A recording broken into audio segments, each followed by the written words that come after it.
Почитувани гледачи, добро вечер. Се извинувам заради доцнењето, но поради обврските на министерот моравме да малку го одложиме почетокот на емисијата. Се надевам дека ќе не идеме на разбирање. А гостинот е веќе во студио. Господине Тодоров, добро вечер, добро дојдовте. Добро вечер, добро е најдов. Доцниме не затоа што вие слава па доаѓате од гости, туку затоа што бевте имавте обврски. Некои состаноци, некои што не можеше да се одложат така. Добро, драго ми е што сте тука. Деноју контактирав многу со гледачите на емисијава. Има многу заинтересирани и некаде се собра околу 27-8, успеав да сублимирам 27-8 прашања, кои се надевам ќе имаме доволно време и да ги одговорите. Тоа не е малце. И тоа се сериозни прашања. Министерството кое вие го водите има навистина голема одговорност и сериозни проблеми со кои се соочувате. Но пред да почнем, господине министре, што ви беше на умот ова денеска со огласов? Мислам, ако ви беше целта да дојдете на насловна страна, вие сте на насловна страна, еве ви, вест става на насловна страна, мислам, Што треба да значи? На што личи тоа? Клинтон ми може да волонтира кај Тодоров. Не е само Клинтон. Не е само Клинтон? Не. Кој? Саша Греј? Видите сега. И таа има 156 IQ. Порно глумица. Не ја познавам, не гледам такви филмови изгледа. Има, ние мораме да следиме заради должност што ни. Ваша обврска си обврска. Шега на страна, господине Тодоров, реакциите најмногу по ова се одат од дека сте несериозни до дека правите дискриминација е сериозен збор, но и аргументите се сериозни според напишан. Што ви беше идејата, што е со овој оглас? Ја го прочитав огласот и искрено и јас се збунив. Вака сега, не треба да се збуните. Огласот тоа е практично една идеја која што ја имаме во Министерството да направиме еден тим од луѓе кои што ќе бидат надпросечно интелигентни. Во таа група на луѓе спаѓаат. Има такви во Македонија околу 700-800 согласно некои статистики што ги има на таа организација.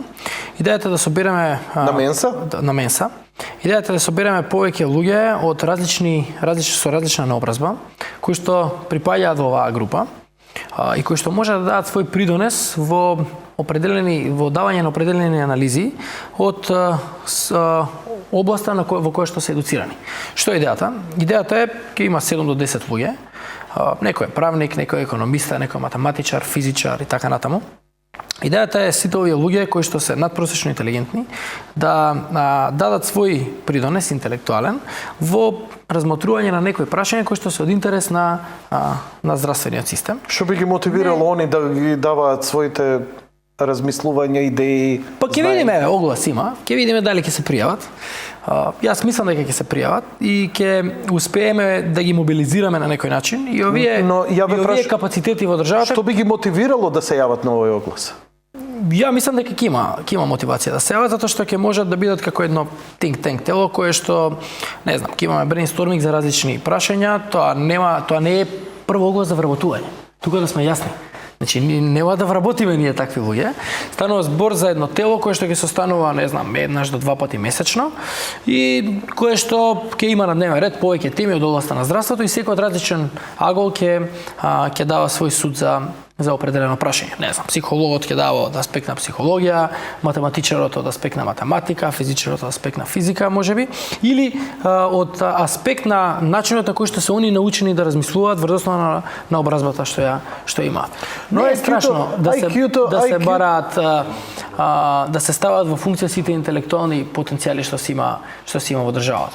Се обидуваме да пробаме, ќе видиме што ќе излезе. Може на крај ќе излезе дека проектот не е добар, меѓутоа може на крај да излезе дека од овој проект излегло нешто. Дека ова нешто е пресудно во здравството, не беше тоа идејата.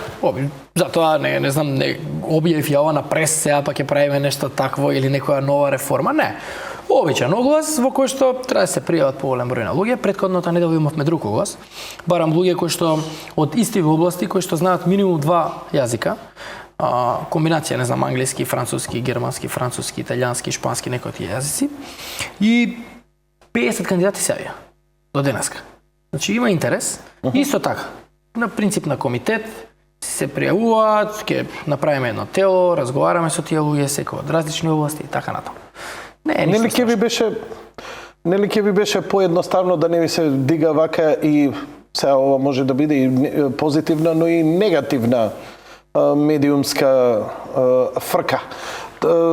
Да контактирате со Менса директно и они да ви препорачат, може би поинформирани? Не гледам зашто, видите се. Не гледате, ама еве ги веќе искача. Менса не е организација која што не знам контролира луѓе. Не, чисто онака советодавно да се комуницирате со нив, да ви. Тоа е така неформално тело, они си имаат некои состаноци. Имаат 7-8 членови, сите не доаѓаат на состанок, како ќе ги информираат. Апсолутно. Да, тоа распишав еден оглас, не може да биде дискриминација зашто не вработуваме. Како да ви кажам, има да вработувавме ние и тоа да биде основен предуслов за вработување, нешто сосема друго. И тогаш може да се збори за дискриминација. Но што ќе ги мотивира тие луѓе едноставно да доаѓаат, да троши бензин, да плаќа паркинг? Иако не, ќе има определен надоместок за овие луѓе, не знам, ќе биде од 3 до 5 денари месечно, нешто така.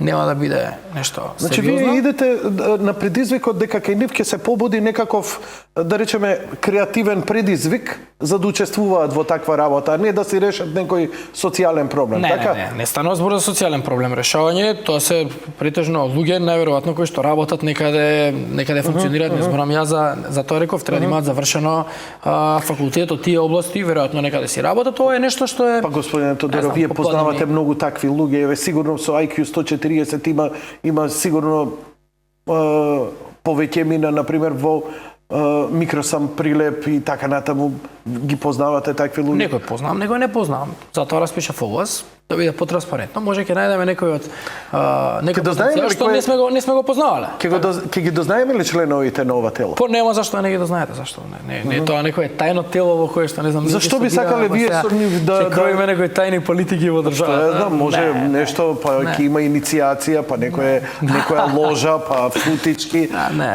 Дали имате конкретно зашто ви треба брейнсторминг таков? Видите, Министерство за здравство е многу сериозно министерство со многу предизвици и има многу работи кои што може да се разговараат со повеќе луѓе. Секој од граѓаните, и вечера веројатно тие што не следат, имаат различни ставови за различни прашања и различни погледи на тие прашања. Кое е најисправното е релативно. Многу е тешко да погодиш на сите. Ќе преземеш некој чекор, двајца ќе бидат задоволни, тројца полузадоволни, еден може би целосно незадоволен. Или обратно, некогаш поголем број ќе бидат незадоволни, помал број ќе бидат задоволни. Така да многу е важно кога носиш определена одлука да слушнеш што е можно поголем број на мислења. И сега имам неколку такви комитети кои што функционираат. Еден е за развој во здравството. Таму на пример, тоа е комитет кој што ми е составен од лица кои што имаат завршено постдипломски студии во областа на јавното здравство надвор од Македонија. Тоа се све тела кои ги направивте откако вие дојдовте тука? Да. Имаше претходно министерството такви тела? Ја овие тела ги направив, немаше вакво тело за ова сега кое што говорам. На пример, тоа е едно тело, има 12 можеби луѓе кои што завршиле постдипломски студии во областа на јавното здравство надвор од Македонија. Има во Израел, имам и кај мене во кабинетот двајца што завршиле во Израел, еден што завршил на Бокони, во Италија или во Милано беше, не знам. Значи има неколку такви кај мене. Има плюс од надвор луѓе кои што не работат во Министерство за здравство, некои работат во приватни болници, некои работат нешто друго. Меѓутоа сите тие седнуваме, разговараме, има дневен ред на тие состаноци, разговараме за проблеми и они сите даваат свој мислења за определено прашање до областа на здравството. Еден ќе каже еден став, друг, трет, четврт, на крај ја ги слушам сите и пресекувам во правец на некој од ставовите. Некојаш они се согласуваат, некојаш и они нема да се согласат. Меѓутоа, на крај јас сум тој кој што пресекува. Тоа е работата на министерот. Меѓутоа, за да пресечеш, треба да имаш информација од повеќе страни. Да слушнеш повеќе различни размислувања од луѓе кои што се експерти во определена област. Еве рековте дека развојот вие. Кои други сегменти ви се потребни, сериозни? Имав, на пример, и комитет, цел за правење на упатствата за медицина базирана на докази. 50 професори, 48 професори. И таму се правеа сите упатства за медицина базирана на докази, 900 900 и нешто упатства направивме до сега, нешто што е вака многу битно за државата. Не разбирам зашто се работи точно, но ќе ви објаснам сега. Но ако може во една реченица само што значи медицина базирана на докази? Тоа се определени упатства во кои што се кажува во кои се манифестациите на определена болест, како да ја препознаете таа болест. Диагностика? Да, што да направите за да ја диагностицирате. Цел процес? Цел процес е опишен на хартија и тоа е околу 3000 страни материјал кој што сега го објавуваме полека во службен весник и што е најбитно станува задолжителен да го користат сите доктори. Идејата е да не може да сгрешат. Чекајте, зар не постои такво нешто во светски рамки кои веќе го изнаправиле? Зошто не го преведеме? Тоа правевме, го преведуваме и го прилагодуваме на македонски, услови. Некои лекови ние ги немаме на позитивна листа, некои апарати немаме. Значи мораш да го прилагодиш. Никоја земја не го користи така како што е. Може би една-две земји така што се. И тоа што? Го печатите и иде во електронска форма? И тоа е задолжително сега. Задолжително го што? објавуваме во службен весник. Добро. И кога ќе се објави во службен весник станува задолжително упатства кои што мора да го преминуваат сите доктори. Процедура. Да, као процедура која што е вака прилично генерална, ги кажува наративно е тоа кажано. И врзасно на неа потоа се развиваат така наречени клинички патеки.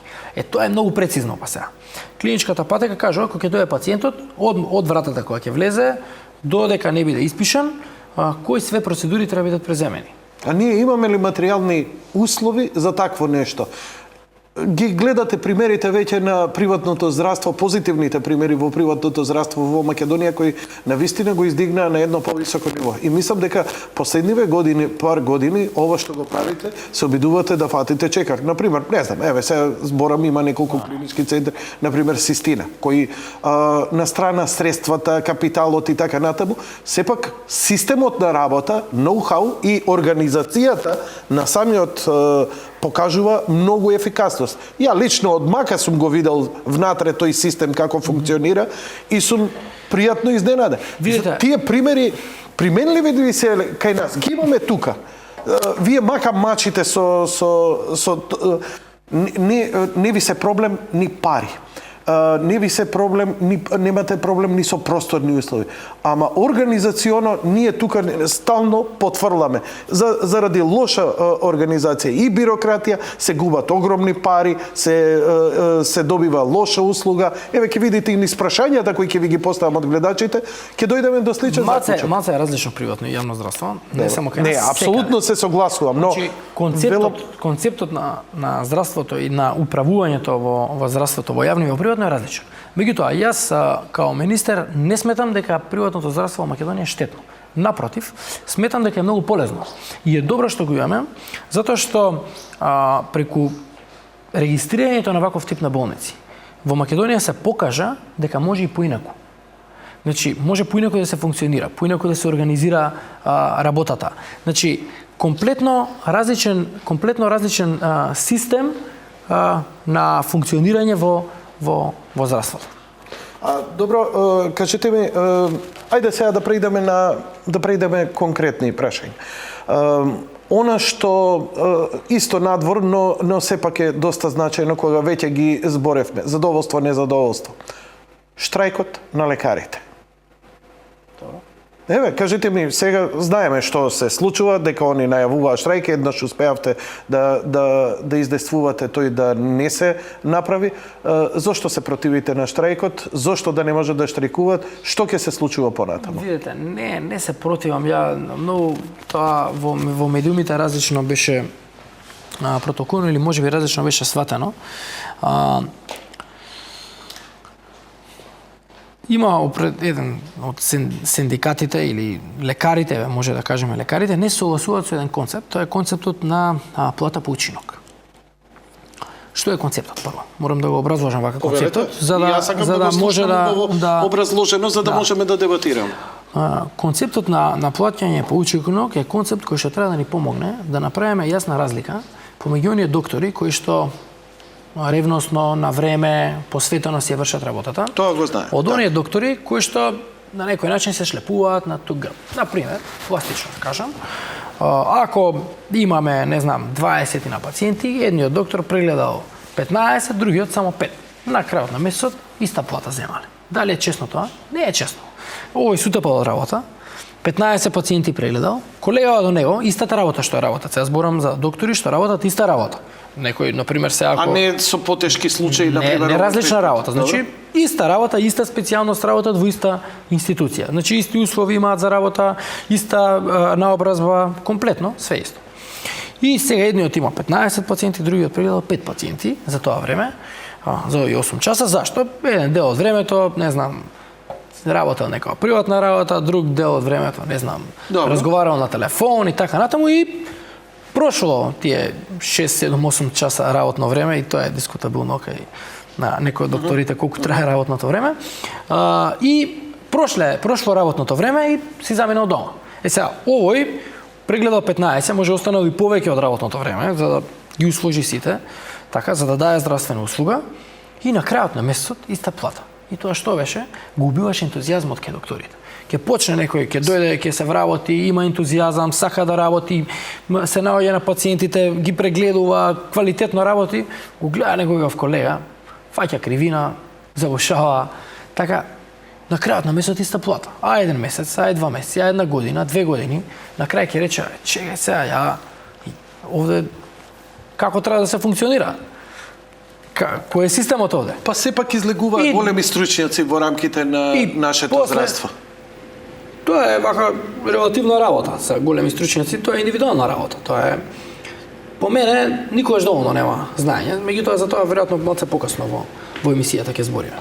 Не од аспект дека не знаат во Македонија, него дека континуираната медицинска едукација е исклучително битна не само кај нас, секаде во свет и дека не може да кажеме сега знаеме све и имаме ние најдобри стручњаци. Не е така, зашто никој не може тоа да го каже. И во Јапонија имаат нешто што имаат, нешто што немаат, негде, не знам, друго има во Америка, трето, така да тоа е малце по тема и веројатно ќе ја допрема текот на емисијата. Сега, за да ова го тргнеме, како ситуација, направивме еден систем во кој што го правивме прво заедно со сите здравствени установи. Тоа е многу битно. Што направивме? Ние направивме електронски... Како тоа со сите здравствени установи? Ние направивме електронски систем, а докторите од сите јавни здравствени установи, стручните колегиуми и директорите, направија регистар на услуги, значи сите услуги кои што ги даваат во таа здравствена установа. Ги наведоа од прва до 101. Самите они, не вие? Не ја, самите они. За секоја услуга наведоа колку бодови носи. Они, докторите. Кажа, услуга број 1 носи 5 бода, услуга број 100 носи 100 бода. Од 1 до 100 сите услуги што ги работат во таа установа.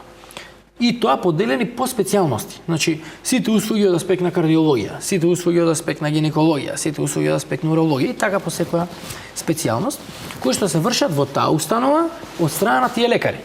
Например, на кардиологија не се врши кардиохирургија, нема. Значи, ги даваат само интервенциите што ги работат на кардиологија. На урологија, следствено на сите клиники или во сите болници од овие специјалности. Потоа, во секоја болница се направија групи кои што се сродни по специјалност. Тоа што значи? Се направија групи на уролози. Една група. Добро. 5 уролози има, тие 5 уролози овие услуги ги даваат. Сите овие услуги даваат. Има 10 интернисти, овие интернисти, овие услуги даваат. Чекайте, ова што ми го кажувате, не баре целиот сите лекари, сите во здравството на некој начин учествувале во креирањето на ова. Зошто тогаш, ако овие што учествувале сега протестираат?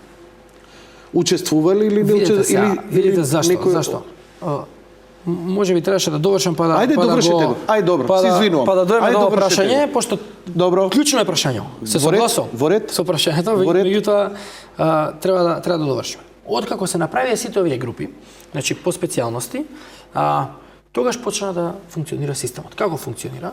Се бројот на интервенциите, пута определен број на бодови, пута слободни денови кои што ги имаат и се прави една сложена математика е тоа, во која на крај се добива секој доктор колку работел во однос на просечниот учинок на целата група.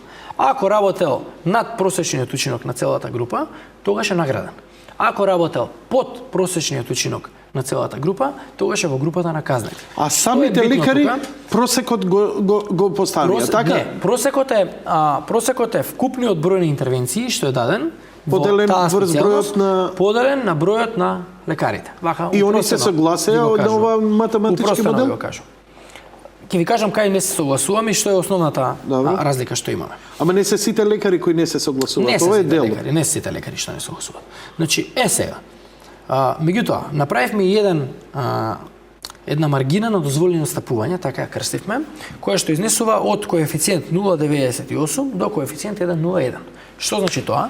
Сите кои што ќе бидат во оваа маргина на дозволено стапување ќе се земат 100% на плата. Зашто тоа го направивме? Затоа што не е возможно во здравството да направиме вака здрав пресек, овој сработил 5 и ти мораш 5 да направиш. Некој еден ден е различен од другиот, еден ден има повеќе, друг ден има помалце, затоа да ставивме еден праг во кој што некој ќе има повеќе, некој ќе има помалце, ама ќе земат на крај сите исто, и ако е тоа релативно блиско. Значи од коефициент 0,98 до коефициент 1,01. Приметувате дека коефициентот е за 0,2 надоле, а овој нагоре е 1,01, за 0,1. Што е работата? Поентата не беше да биде мотивирачки целиот процес. Значи да имаме ситуација во која да имаме можност во која ќе имаме ситуации да поголем број на лекари или најголем број на лекари бидат во групата од 0,98 до 1,01, значи да се земат 100% на плата, а само еден дел од докторите да може да бидат наградени. И дури да нема казнети. Овој нашиот модел тоа го овозможува. Но за тоа да се случи, Под прашање во сите врска со ова. релативно исто да работат.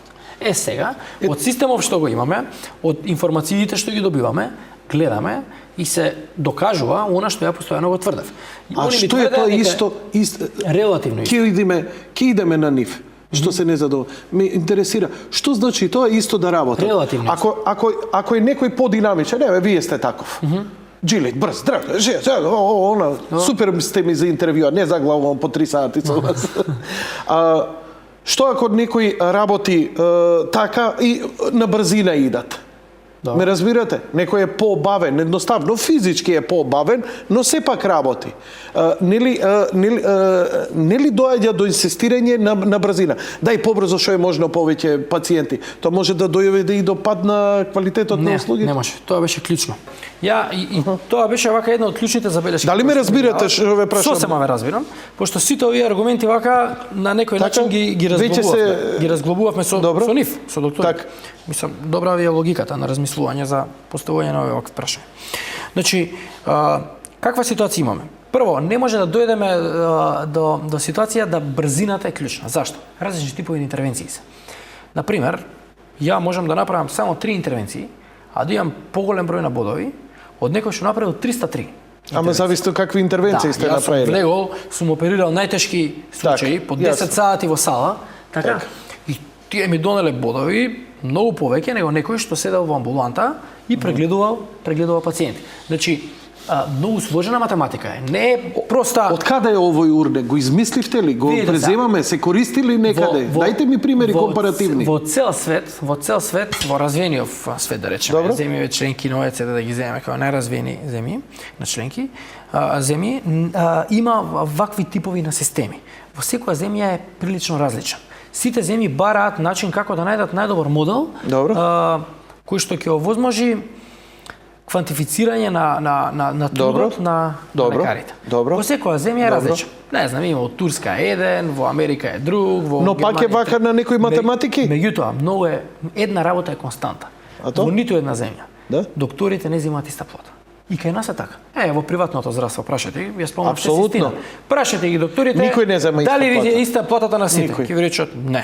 И второ, таму по поврати не ни знаат кој колку зема. Не се знае, така, Ме по разбирате? договорот. Сега, има логика од тоа, така? Се знае кој зема повеќе, се знае. кој зема помалце. Менаџерот следи кој каков учинок прави, што донесува за болницата, колку му е квалитетот и он си донесува одлука, ти си награду. Како следи менаџерот? Тоа е прашањето. Ние што направивме? Ние направивме целосно десубјективизиран систем за наградување и казнување. Значи, менаџерот не да следи врз основа на сопствено убедување, него да следи врз основа на реални параметри и показатели, кои што се вака емпириски докажани во систем, кој што автоматски ќе репортира, ќе генерира репорти кои што ќе кажува кој треба да е награден, а кој треба да е казнен. Да нема утре, мене директорот ме мрази, политички Нема прогон. не треба да го објаснувате тоа. Ме разбираш? Сакате да ми кажете дека овој. Кажете ми, кога го развивавте овој систем, кога го вадевте, кога го договарявте, што имавте ном? Франција, Германија, Турција, Англија, Шведска, Норвешка, Америка, Русија. Различни системи гледавме и како што ви реков, нема Не, потпуно ве разбирам. Практично во здравството нема два идентични системи здравствени во светот, што се вика. Нема. Сите се на некој начин различни. Секој има некоја специфика, така да во здравство не можете вие да копирате. Меѓутоа, треба да најдете Не може, модел. значи нема некој добар модел кој може да се преслика, кој е онака унифициран, добро функционира компјутерски систем. Зошто ова дека прилично на математика го имате На поставено? математика е поставено. На многу сложна. А што би било ова различно со Франција, со Германија и така натаму? Или нивните системи? Различни системи се. Различни системи се. Многу различни системи се. Различен е пристапот кон работата. Различна е наобразбата. Различен е може менталитетот. Значи има многу фактори кои што влијаат на целиот овој систем. Што е битката сега со докториве главна? Океј, Што е поентата? дојдовме и до тоа. Преку ова прашање доаѓаме до тоа. Они бараат да го примениме турскиот модел. Турскиот модел што е? Што е? Турскиот модел е само модел на награда.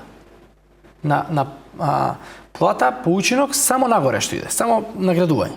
Тоа значи, тој што ќе направи повеќе, да земе повеќе. Меѓутоа тој што нема да направи повеќе, да земе 100%. Да нема казнување. Значи они викаат, ние сме за плаќање по учинок. Добро. Ама немојте да ни ја намалувате платата. Добро. Има Тука и е- тука некоја логика.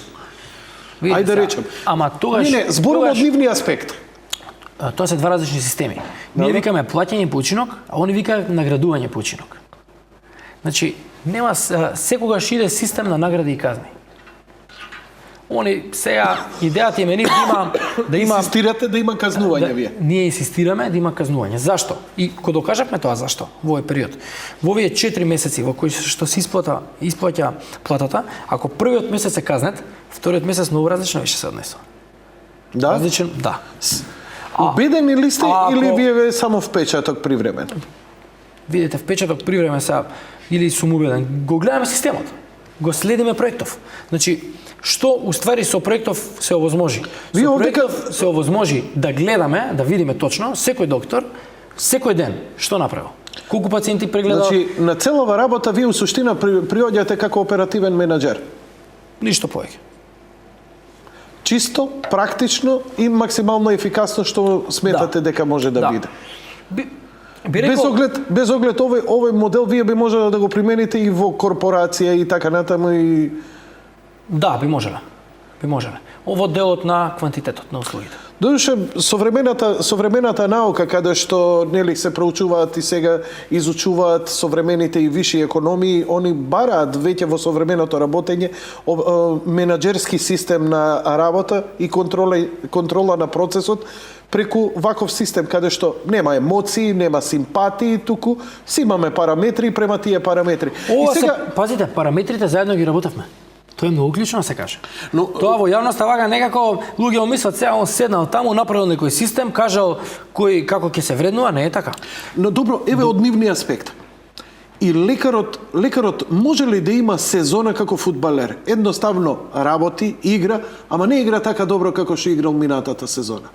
Ме разбирате? Едноставно оваа сезона и биоритамот е така, и човек ќе клапне, и ќе му се случи, не знам, сврт во фамилија, иде на работа, дава, но не може да се надмине себе си. Така е. А да не биде казнет за тоа. Гледайте сега. Ние направивме систем во кој што практично не иде од 80% па нагоре, него иде од 100% или нагоре или надоле. А за да ова не ни се случува, менаџерот на јавната здравствена установа Може на да донесе- 15 во месецот. Не може, има обврска. Да ги повика сите кои што имаат намален учинок, Добро. кои што имаат намален број на интервенции по било кој основ, и да им помогне да дојдат до 100%. Нашата идеја не е никој да биде казнет. Нашата идеја е да ја релативно да ја избалансираме нивото на работа помеѓу двајца колеги, односно помеѓу сите Како би колеги се во избалансирало? сите области. Што он би направил? Би се жртвувал за колегата, би му помагал, тимска работа или што? не знам. Што би се постигнало? Може би повеќе дежурства, може би повеќе амбуланта, можеби, значи има начин како тоа да се направи. А ако е некој како доктор Хаус избегава амбуланта, се шегувам малце, морам, да. Значи, во суштина проблемот е да нема казнување. Тоа е они што го бараат и инсистираат на тоа. Колкав е бројот на овие лекари што не се согласуваат со овој систем, кој и колку ви прави проблем тоа кај вас? Не сум го изброил, не сум ги броил тие лекари, не правам некои списоци. Сметате ако они тргнат во штрајк дека ќе се блокира, ќе застанат сите институции здравствени? Не може. Во здравство не може тоа да се случи. Така? Тоа е многу битно. Значи и да се штрајкува во здравство се работи. Не можат да излезат на улица да престанат со работа. Може да излезат на улица, а меѓутоа после работа. Така. Значи, за време на работа мора да работат. Нема да попуштите на ова. Знам доста тврд бевте у Министерство за образование, која не сакавте да им попуштите на албанците по прашање за изучување на македонскиот јазик и дури мислам дека Уставен суд одлука. конечно. А меѓутоа имав таму други вака проекти за кои што исто бе во ваква ситуација. Пример, проектот за законот за високо образование. Мислам дека и бев Како не, во емисија, да, и го разглобувавме вака и тогаш професорите штрајкуваа, ако се сеќавате, па им отидов на штрајкот директно, што е работата професори, зашто штрајкувате, и прашав, интересно беше тоа. Еден од вака професорите таму вика професор, вака позната беше и министер и така, вика, ајде луѓе, собирате транспарентите, ништо од ова не бива. Се сеќавам тогаш професорите кога се отидо. Сега, причина за тој штрајк беше, баравме нели тогаш, да се објавуваат трудови, да се држат предавања, отчет за парите да даваат, како се трошат. Но имаше таму 12 на мерки вака крупни. Штрајк, така. Денеска од оваа перспектива гледаме ефектите од законот. Сега дури викаат, подобро, ова е ефект, ова е, се знае како се напредува. Нема, јас сум на овој, ти си на тој. Не бе, си објавил 5 труда, еве ги 5 труда, молим, јас треба да станам сега вореден професор. Јас треба да станам сега редовен професор. Јас треба да бидам избран за доцент. Нема, као порано, па врски, па дај политички, па нешто. Значи, сосема различна ситуација. Или, втората работа за која што исто така, заедно практично беа еден по друг. А ќе ве запалеа на клада, ќе ве запалеа, жив ќе ве запалеа заради тоа. Ама гледаме денеска. Многу бевте понижувани, а сега комплетно тоа што беше. Како ми вика тоаш, како мали џукица замишлија образование. Да. И сега ја ги читам надписи, гледам професори го кажуваат тоа. Не си толку суетен, тоа ти е добра страна. Луѓе викам, малце прочитале ли, гледаат како функционира цел свет по 30 по 50 труда имаат објавено професори. Важно сега системот функционира. Системот функционира. Втора работа, убедени сте дека овој систем ќе ви функционира? Иста ситуација ќе. Ќе видите за можеби година и по две од сега. Со кого се консултирате за овој систем? Да го направите. Со повеќе луѓе се консултирав. Ја у принцип советниците. Пак пресеков се извинувам многу. Советниците не ги кажувам и за законот за високо не ги кажав. И нив ќе ги запалеа. Ме разбирате? И затоа не ги кажувам, меѓутоа се консултирам со голем број на луѓе. Некој се од држава, некој се од странство. Да не се плашат се овие со IQ 140 да влезат у шема со вас од истите причини, да не бидат политички обоени. Не. Па секогаш постои таква можност. Гледате опозицијата, гледате денеска што се занимава со росоидите, со вашиот оглас, затоа што нема за што друго да се закачнат. Нека се занимава, тако е. Тоа најголемиот проблем ќе го решиме лесно. Имам уште 5 подпрашања на ова, ама нема ќе скокаме од тема на тема, затоа што навистина брзам, немам проблем. Она што последниот пат кога бевте гостин, кога разговаравме, беше вашата ГИНА инспекција, генерална инспекција која ја правевте по болниците. По клиничките центри низ да, се сетите на ГИНА, генерална инспекција. А ја да ве видиш будала, мислејќи ГИНА, кој е тој ГИНА слика да му видам, мислев некој генерале како изгледа, мал низок, тоа генерална инспекција 30 души. Го знам израз. Значи, да се вратиме на тоа, вие буквално го правевте истиот систем и му паѓавте полунајавено или ненајавено и така натаму. Ненајавено, многу често. Да речеме ненајавено, но знаеа дека во периодот ќе се дојде, нели, за Битола рековте дека доаѓате таму. Да, ја сега наредна недела идам во Велес. Так. И најавувате. Една недела ќе Велешани, бидам во спремајте Велес. Од понеделник до петок ќе бидам цела недела во Велес. Спремајте скарата. Можда за денот на штрајкот да се вратам тука да идам. Да. Како ќе биде ситуација? За кога е закажан штрајкот? 14. 14. Ќе се одржи дефинитивно? Така не, сега ќе видим. Имаше муавет прашање како успеавте на судот да го натерате да им го скратите правото на лекарите да штрекуваат. Многу лесно. Со факти, аргументи и закон. Ништо повеќе. Така. Значи има факти, имам аргументи, ги изложив пред судот во една тужба, како што е тоа уредено во една правна држава и судот ги разгледа тие факти, ги виде аргументите, ги виде законите и донесе одлука. Ја обжали одлуката, многу е битно и тоа. Добро. Ја обжали одлуката до апелација и апелација ја потврди првостепената одлука. И сега? И сега сум бил управо, значи. Но и покрај тоа што судот па си терат по старо, па донеле слична одлука, таму веројатно има некои правници кои што многу лошо ги советуваат. И ќе ги донесат во голема белја. И тоа им го кажав јас. Ја им реков тогаш, абе луѓе, ми се љутите што сум поднел тужба и сум го забранил штрајкот. Ја на некој начин ве спасив од поголема белја со ова. А што е поголемата белја? Што е поголемата белја? Штрајкот е спротивен на закон. По терцијерно ниво ќе почине некој на клиника. Но се случува да почине некој терцијерно ниво тоа е ситуација. Ќе тужат дентат, дежурниот лекар кој бил и така натаму кој требало да го ќе тужи ќе рече како резултат на вашиот штрајк, кој што е нелегален, спротивен на закон. А ќе имаат судската адвокати се упрашање, така си и ги гледаат. Ќе ги изгорат. Опа, дај да видам дали ова направено. Така. По затвори ќе заглаваат. Они организаторите ќе дојдеме голема белја, викам, луѓе, што правите? Дај, нема проблем, штрекувајте, ама има начин како се штрajkува. Треба да се направи кои се работите кои што треба да се превземаат, кои работи се минимални. Ние знаеме што е минимално. Ќе дојде човек и рече ме боли стомак. Готово, сватив. Итен или не итен? Свативме сите, господине министре. Дали има шанси уште да преговарате да се работи или веќе се дојдени каде што треба или да го прифатат сега преговарам само со Гранковиот синдикат. Гледам дека овие од самостојниот синдикат прилично политички ја тераат работата и имаат некоја политичка агенда да направат штрајк по секоја цена. И веројатно имаат, ако ги дигнеме докториве, готово е. Ја не гледам така. Демек некоја тоа е елита интелектуална елита која што ќе искористат потоа у политички цели. Жал ми е што некој смета дека така може да се манипулира со една навистина елита се докторите. Значи интелектуална елита и не може така да се кои сме го довериле нашето здравје и живот. Не може така да се пристапува кон нив. Меѓутоа не се, тоа е тие што си терат такви политики, веројатно си знаат зашто и гледаме како правиат последни циклуси. Меѓутоа, што е тука битно? Битно е дека сега јас си продолжив да се преговарам само со Гранковиот синдикат. Тој е единствен репрезентативен синдикат. Ме прашува, зашто со него преговараш? Преговарам со него затоа што по закон јас смеам да преговарам само со репрезентативен синдикат. Ако сакате да разговарам, ја и со вечерва и со вас разговарам, така? Меѓутоа ние не преговараме.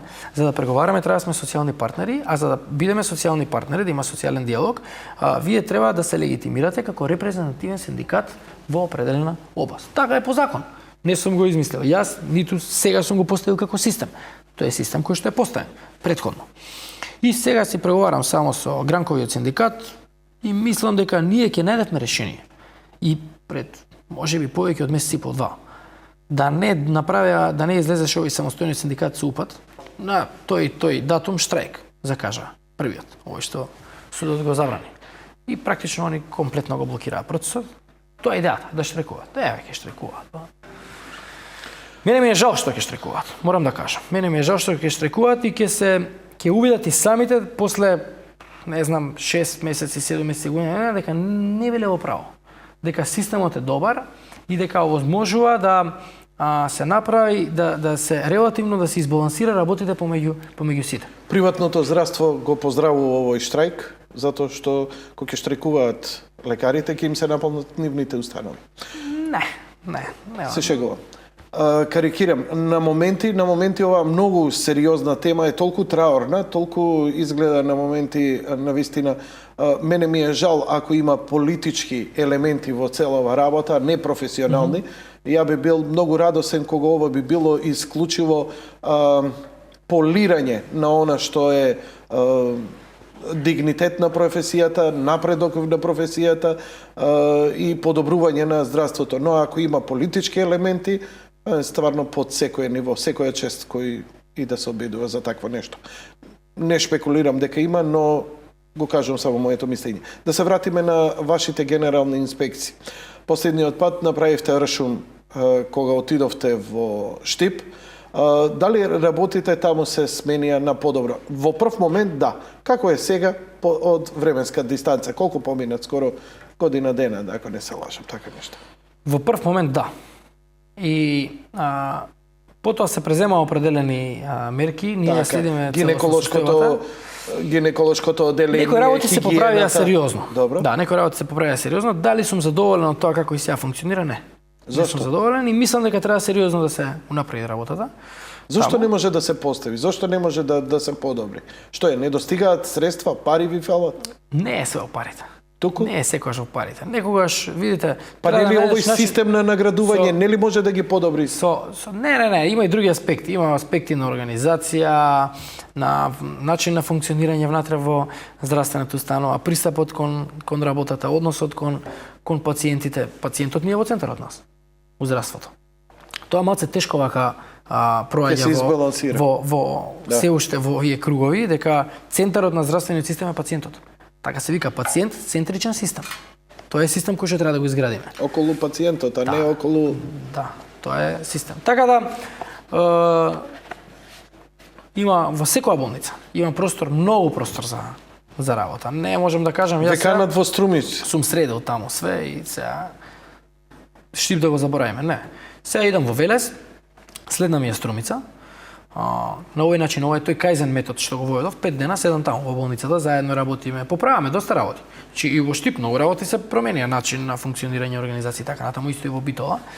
После и во Тетово, сега еве ми е следна е Велес, потоа идам во Струмица, па ќе видиме. Кажете ми, дали е ваша ингеренција да ве подпрашувам за лековите после која ќе ги имам прашањата во врска со лекови? Да. Добро.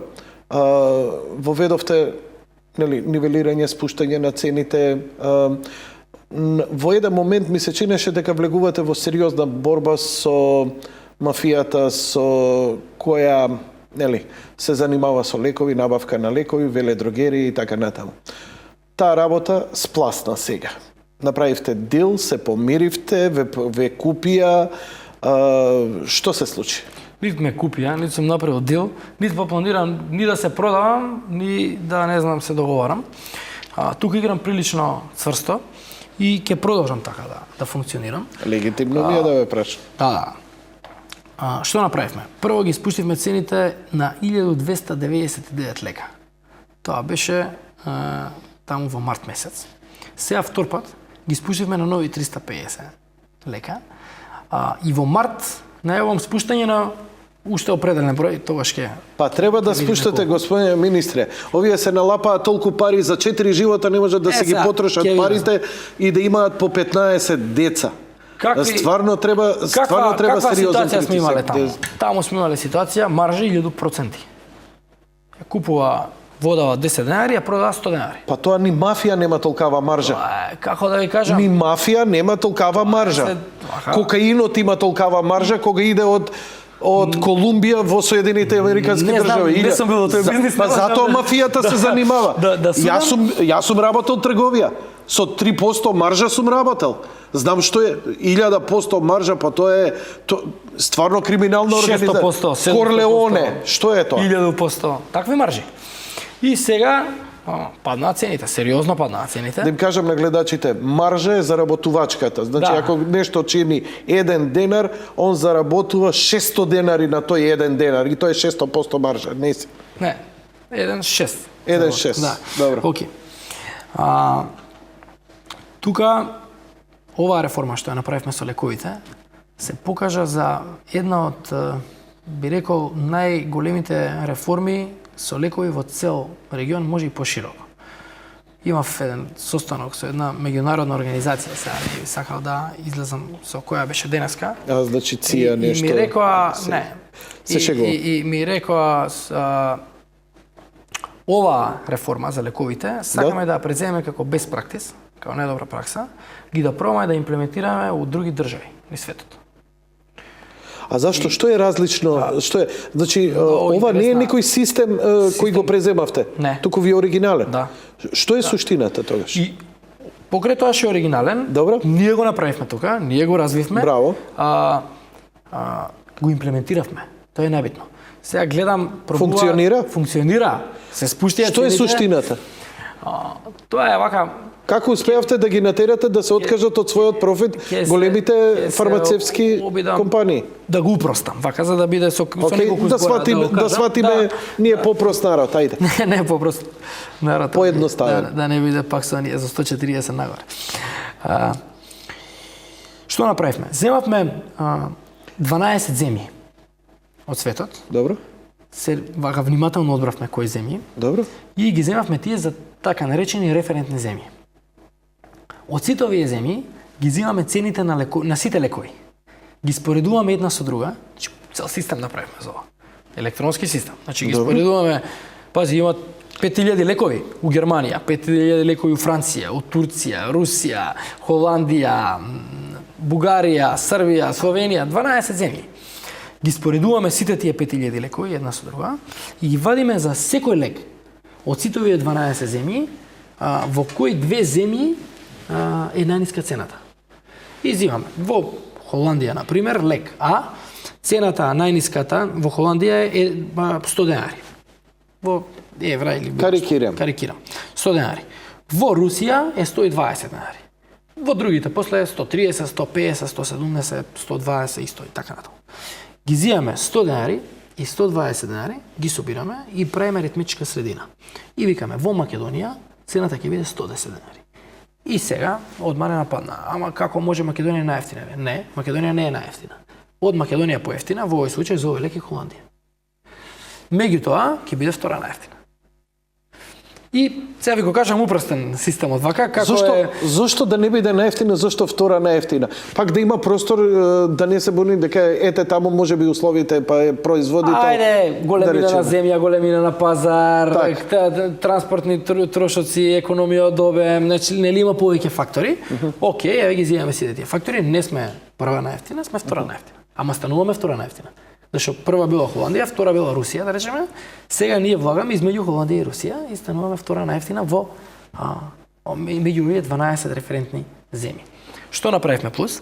Направивме, значи, многу чекори се тоа. Вака сега од оваа дистанца тоа денеска го зборевме на состанокот, викаат кога ги гледаме сите аспекти, гледаме уствари за каков цел систем било на мерки. Значи претходно подготвен терен, легислатива направена, значи комплетно различна слика има во Зар не функционираше лековите. не функционираше на пример тендер, кој понуди најефтин лек од тој бренд, тој да се земе. А така се случуваше па најчесто и недостаток на лекови, додека помине тендерот, па се Не поништил. само тоа, тендерот, а ова Комисијава за заштита на конкуренција, што одлуки што бе? Казните?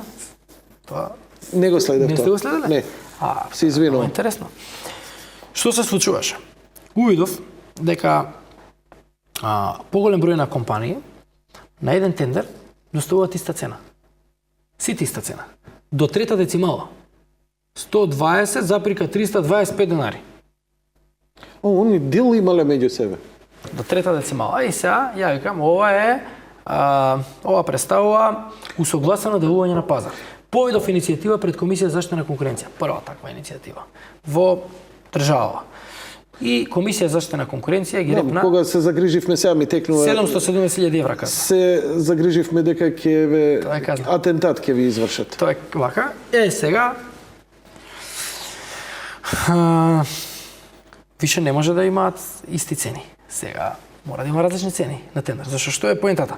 Ако ние 20 се договориме, имаме исти Готово се ми е јасно. Готово се ми е јасно. Ова вода чини 10 денари, ние ќе речеме на тендер 50 денари. Јасно е зашто Кока-кола и Има за Пепси сите. на пазар Има за сите. највише. Сега Они не се нема. конкуренција, они се најголеми. Сега ќе се конкурирате.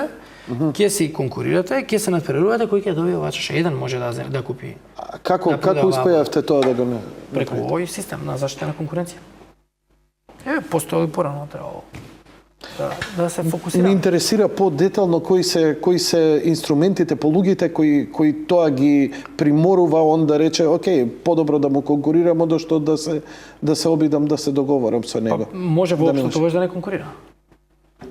Така. Не ме интересира деталите на системот. Сега ќе ви кажам, има позадини од друга род, затоа ви реков сет на мерки се. Направивме измени во законот со кој што возможивме паралелен увоз на лекови. Што значи паралелен увоз? Кој да увезе?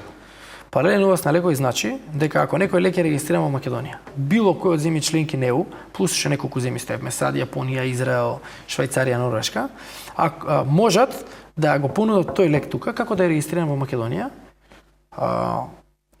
нормално по цена која што е пониска. Сега тука има проблемот. Ако они не ја спуштаат цената надале, тогаш ќе им влезе некој, например, од Бугарија, од Србија, го отвори пазарот. Пазарот е сега целосно отворен и практично може секој од сите овие земји на членки на ЕУ, плюс овие земји што и кажав, да учествува да даде понуда на тендер за лекови. Затоа мора да идат надоле. Кога ви функционира овој систем? Овој систем функционира веќе 7-8 месеци сигурно. Како сте задоволни од резултатите? Перфектно.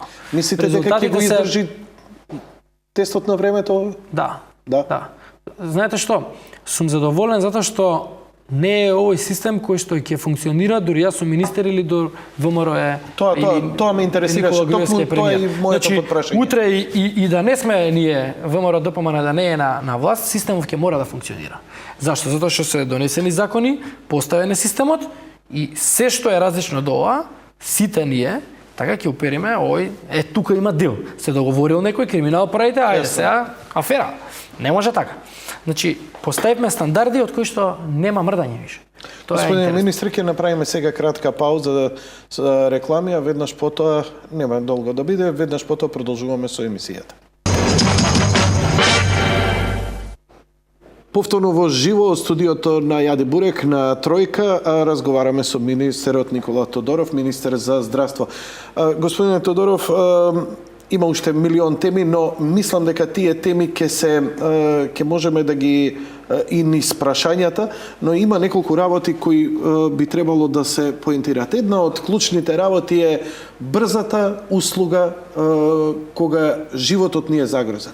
Тоа се мислам едни од најважните сегменти во кои гледаме дали здравството функционира или не. Да. Брзата помош. Ние имавме, Ја лично сум имал проблем. Не доаѓа, доцни, нема возило, имаат повеќе овак, премногу повици, уцајтнот се или што ти ја знам и така натаму и така натаму. А секогаш кога ќе сме пуштале некое филмче, знаеш, сме се фасцинирале од оние опремени возила со дефибрилатори, како за една минута стигнуваат на местото на настанот, кои едноставно не ни стојат во база, него крстарат цело време низ градот, на клучни места и само добиваат каде повеќе пунктови. Пред некој ден, минувајќи по улицата кај на платото кај спортскиот центар Борис Трајковски, видов една импозантна гледка каква што не сум ја видел. Значи, спомениците можат да те возбудат, можат да ти прават убава естетика, ама едно чувство на топлина и сигурност ми даде што за мене, што за моите блиски кога видов оној огромен број на санитетски возила. 69 амбулантни возила комплетно опремени со опрема која што тоа морам да ви го честитам. Искрено тоа морам да ви го честитам. Тоа е голема заслуга на оваа влада, да не тој мој проект, нешто што ова е проект со кој што излеговме на избори. Значи на овие избори ние ветивме дека ќе набавиме 50 амбулантни возила. Ние набавивме 70.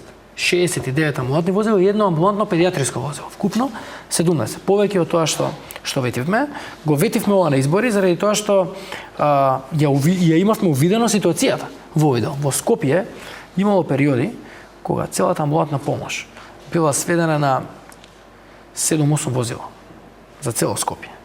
Зошто? Нема возила. Не функционираат, ќе се расипаат, стари, дотраени, по 400-500 километри прошле. Нема возила. Сега, со нова набавка, само за Скопје, ќе има нови 14 амбулантни возила. Само за Скопје. Амбулантни возила се опремени со опрема што порано ја немало воопшто и во овие 7-8 што функционирале, некојаш 10-12, зависи од дали се на сервис или не. Значи, комплетно опремени со најсофистицирана опрема, практично подвижни болници. Внатре има све што може да има едно амбулантно возило. Најсовремено сега. Со најсовремена опрема од макар реномиран производител на опремата. Предпоставувам тоа е пред се за реанимација, следење на ЕКГ. Реанимација, ЕКГ со дефибрилатор најпрофесионален. Апарати за аспирација, респирација, значи комплетна вака една опрема која што ја има во најдобро опремено амбулантно возило. Од каде ги набавивте овие возила? Од каде се? Возилата се марка Рено, а опремата внатре е италијанска. Италијанска. Да. Која компанија тоа италијаните ги опремија, ви ги подготвија вака и од нив ги... Не се произведува амбулантно возило, значи туку се нарачува специјална нарачка. Да, специјална нарачка е тоа. Повеќе фирми се практично, не знам, една ги произведува колите и колата е различна. Амортизацијата е различна позади, значи ако е тврда амортизацијата, значи комплетно за амбулантно возило е различна. Па системи треба да има подобри во возило против пролизгување, пошто има нагли кочења, брза вожња и така натаму. Така да на се тоа водевме. За Скопје доделивте 14 амбулантни возила и овие старите сега што ги има, колку ќе има Скопје, дали имате некоја бројка? На 20 има. На 20. Да. Доволна ли е таа бројка за Скопје? Сосема доволна сега ќе биде. Сосема доволна. И тоа што е многу битно, ќе отвориме нови пунктови во Скопје. Спремаме веќе еден, наскоро ќе го А не ли сте размислувале она што ви го кажав? Постојано да има една-две коли кои ќе крстарат. Има цел систем за тоа. Значи има цел и само систем дојава на... и тој сега го набавуваме. Така? Еден прво комуникацијски систем набавуваме најсовремен, така наречен тетра систем. Тоа е системот што го има Министерството за внатрешни работи. Тоа е многу битно затоа што МВР и брза помош ќе комуницираат преку исти систем. Исклучително битна работа. На местото на настанот најбитно е да дојде МВР и амбулантно возило кога станува збор за травма. Амбулантно возило. А тие се вака Ја навивам прво да стигне амбулантно возило. Прво треба да стигне амбулантно возило. Има еден цел систем во позадина, компјутерски, кој што исто така сега ми е постапка за набавка, кој што практично ќе ги следиме сите возила во секое време. Кај се? И најбрзо возилото што е најблиску ќе биде одма упатувано на местото на настанот или до домот на тој кој што го повикал. И тоа сериозно ќе не намали и ќе се следи преку GPS, кој каде све е преку GPS, плюс ќе го наведуваат од еден диспечерски центар, тука лево, тука десно, да нема утка. Ова ќе биде првата радикална голема промена во идната помош. Ова е вака, би рекол, типично, како да ви кажам, може да направиме пред и потоа со огромна разлика. Пошто не идеме само со набавка на амбулантни возила. Еден цел сет на мерки ни се тука. Набавка на амбулантни возила, едукација на кадар, трета недела веќе поред идеме со сериозна едукација на вработените во итна медицинска помош. Плюс ќе дојдат овие од кои што ја набавивме опремата сега 19, 20, 21 тродневна обука на сите за користење на опрема во возилото. Опремата? Да. Пардон, добро. Пошто мора да го имаме тука, Јасно. Возило за да се едуцираат. И направивме еден протокол кој што го преземавме од амерички протокол. Зашто од амерички? Затоа што во Америка во брза помош не работат доктори, работат парамедици. Ето парамедикс. Да, парамедикс. Што го гледаме по филмовите. Тоа е, да. За жал, за среќа тој е систем кој добро функционира. Функционира добро, зашто имаат многу вака прецизни протоколи. Значи за секоја ситуација точно е напишано што треба да направи парамедикот. Тоа има определено медицинско образование, така, као сестра Но е и така обучен нешта. да реагира брзо. Обучен е да реагира брзо и обучен да реагира по стриктен, по точен протокол, прецизно. Многу, тоа е многу битно. Нема Во таков импровизација. случај не треба да има импровизација. Знае, треба да преземе тоа и тоа. Тој протокол амерички го преведовме, го прилагодивме на македонски услови кај нас. Сега во процедура ни е веќе се изработува систем за брзо преварување по протоколот со можност за voice recognition, за гласовно преварување. Што е идејата? Додека овој му дава помош да изговори симптомите и да му го даде протокол. Не симптомите, него диагнозата. Диагноза. Например, прво, во секое возило набавуваме таблети. Во секое амбулантно возило. Таблети вакви. Не iPad, некој поевтини, Android. ама ќе брка работа. За тоа. Протоколот и сите упатства по медицина базирани на докази ќе бидат внатре. Значи целото медицинско знаење, све што му е потребно на лекарот во итна медицинска помош на терен или во комбето, го има со него. И второ, ова што го кажа со voice recognition, значи кажува 10 најчести случаи што ќе покрие скоро све. Инфаркт. Кажува инфаркт, му искача целиот диаграм за инфаркт, не може да утне. Во случај тоа направи тоа, во случај ова тоа, ако е вакво, толку, значи комплетен диаграм што треба да направи докторот за да нема утка. Значи да не може да сгреши. Комплетна обука. Дали тоа значи вработување? Не само обука, вработување, следна работа што сакам да кажам, 80 нови доктори во итна медицинска помош. Вработуваме во овој момент. Значи, тоа е отприлике за 27-28% ги изголемуваме вкупните капацитети што до сега сме ги имале во итна медицинска помош. Во цела Македонија, за 27% ги изголемуваме кадровски, за возила ви кажав, тоа е вака револуционерно. Каде пративте се возила низ Македонија? Во секој град има. Во секој град има. Имавме до сега град кај што нема. Да. Сега ќе има. Во Охрид, да земе Охрид. Добро. Да го земе. Охрид има 3-4 амбулантни возила, лади. Не се ни амбулантни возила, ние санитетски коли. Добро. Сега ќе има вистинско амбулантно. Набавени се 2000 година. Добро. Сега ќе има амбулантно возило. Едно, колку, например, повеќе. Секој град ќе има повеќе. Зависи. Некој, сега зависи, некој има едно, некој две, некој три, зависи од големината на градот. Меѓутоа, но сите ќе бидат они во тој врзан систем со МВР. Сите ќе бидат врзани. Како го рековте системот? Тетра систем се вика. Што ми е поентата? Поентата ми е дека ако во секој поголем град имаме такво возило, добро. Транспортот од тој град до Скопје веќе ми е безбеден. Многу побрз. Не само побрз. Оној специјален транспорт за транспорт на внатре имам опрема што дозволува транспорт. Со овие возила ние можеме да транспортираме. Транспорт на болно лице до сега имавте само со специјални возила. Ако не се лажам, санитетски возила такви, санитетски од или детска клиника мораше да тргне до град, до друг град па да се враќа за тоа време. Сега имаме возило и ќе може да се комплетно опремено, што може внатре, значи да се транспортира болен во тешка состојба и да се транспортира до клиника, пошто клиниката во секоја држава, нели, терцијерно ниво, таа е најобучени се луѓето, најмногу знаење има, да го донесат за да се спаси човечкиот живот. Океј, господин министре, низ прашањава ќе одговарам и на другите работи кои имам. Молам режија само еден краток џингл и ќе продолжиме.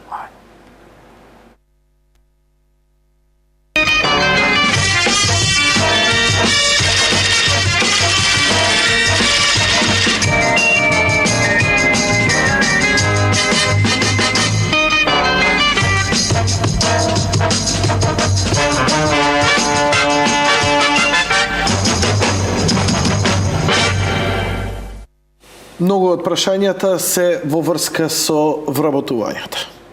Значи, општо едно во врска со волонтерите и нивните вработувања. Не можам да ве прашувам еден по еден, има ли некоја општа стратегија што ќе правите. Луѓето се жалат, вика работиме како да сме вработени, работиме full time job, работиме full смени за мали пари, по 4, по 5, по 6 години. Што ќе се случи со нив? Тоа ми е голем проблем. Од кого зависи и зошто? Видите се, од кого зависи. Прво треба да видиме како е створен тој проблем. Тој проблем е створен како резултат на долгогодишно, би рекол повеќе децениско, занемарување на човечкиот капитал во здравството, на човечкиот фактор. Иделе во пензија, не се заменувале. Оди во приватно здравство, не се заменува. Еден континуиран процес таков од 15-20 години и сме дошле на оваа ситуација што имаме денеска. Ние ја видовме оваа ситуација, затоа уште и пред ја да бидам министар за здравство, се сеќавам бев министар за образование, се обезбедија 300 согласности за вработување во здравство. Сега оваа година се обезбедија дополнителни 400. Значи во период од некои 2-2,5 години 700 вработувања во здравство. 700 вработувања во здравство немало ни у времето на социјализмот кога имало оние акции за вработување. Кога го направивте тоа? Значи во теке. Значи имавме 300 пред година и пол, Така. пред 2 години и сега нови 400, што сега се во тек. Значи се обидуваме еве и во услови на ваква криза, така економска, ние отвараме 400 работни места, вработуваме 400 луѓе, од кои околу соодносот е 250 доктори, 150 среден медицински персонал и се обидуваме да го решиме овој проблем кој што го кажа. Меѓутоа проблемот е што не може да го решиме само со толку вработување, ќе треба и во наредниот период веројатно тоа да го... Колку вработувања треба да направите за да Над 1000. Над 1000. Над 1000. Што ве кочи да го направите тоа веднаш?